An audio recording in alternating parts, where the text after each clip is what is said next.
Authorities are monitoring the situation in Kariega in Nelson Mandela Bay following devastating floods there overnight. Over 100 people have been displaced. Some are being accommodated in schools and in churches. Newzroom Afrika Sipha Kema is in Kariega. She joins us now with a live update. Sipha, there have been several reports of evacuations. A number of people have been injured as well. What's the latest where you are? Well, Michelle, you could just imagine the tragedy where people who experienced this just 4 months ago are going through it again, just as some of them were starting to pick up their lives. Now, the people that have been moved here are faces that we've seen before, people from Lapland. If you remember, we had a focus on Lapland following those floods in the beginning of June. But now we're going to take you inside. This is the area where we know that the Premier of the Eastern Cape was actually making an address. Let's get him quickly just before they start leaving so that we can start talking to the people. I mean, I was just shortly, Michelle, talking to some of the people here who we've seen as well last week, in June when they went through those floods. And you know, what they're saying to us is that sadly they've been waiting for these temporary shelters that they were promised so that they don't have to go through the same thing they went through, which is what they're going through now again, having to pick up you know, pieces of their lives that's left over and also can be evacuated in halls.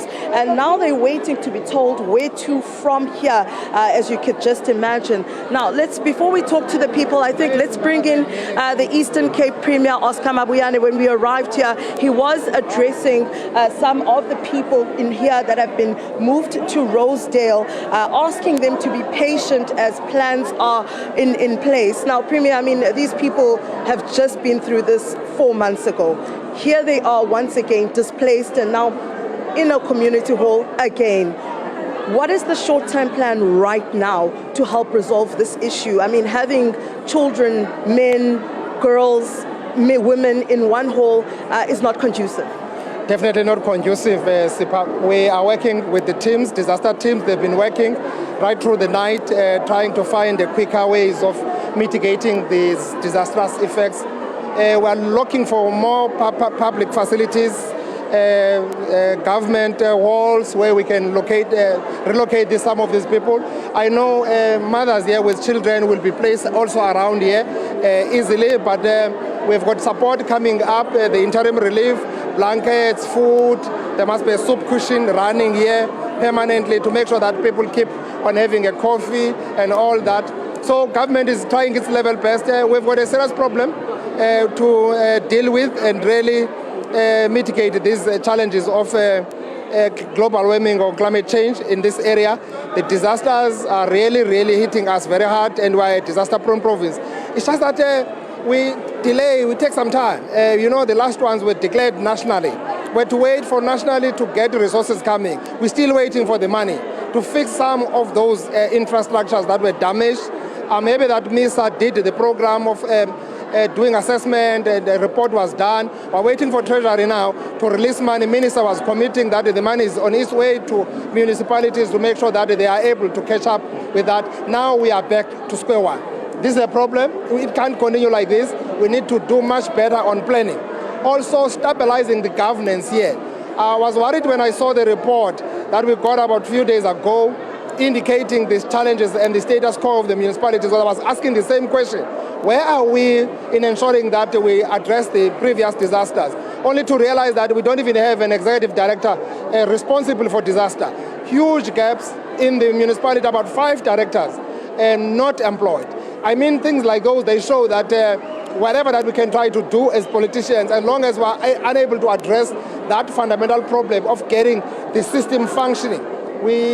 I don't want scandals on disasters. I don't want issues of procurement on disasters. We must follow law, we must comply fully with law. That's the reason sometimes we are a little bit delayed. But we've got to find better ways to improve our agility so that when our people are inconvenienced like this, we are able to respond as quick as possible. Now, Premier, just also, I mean, as a person who heads the province, we know that there were promises made to some of the people that we are currently seeing back here in these halls, that by a certain amount of time they would have moved, and later the date, of course, because of delays, the TRUs came out, land was earmarked and booked for them. They started on the land. They promised the people that they would be moving in by the 14th. First, it was the 4th of October, 14th of October. But the people that we are seeing currently here from Lapland are those people that should be occupying those areas. They're still in those flood zones.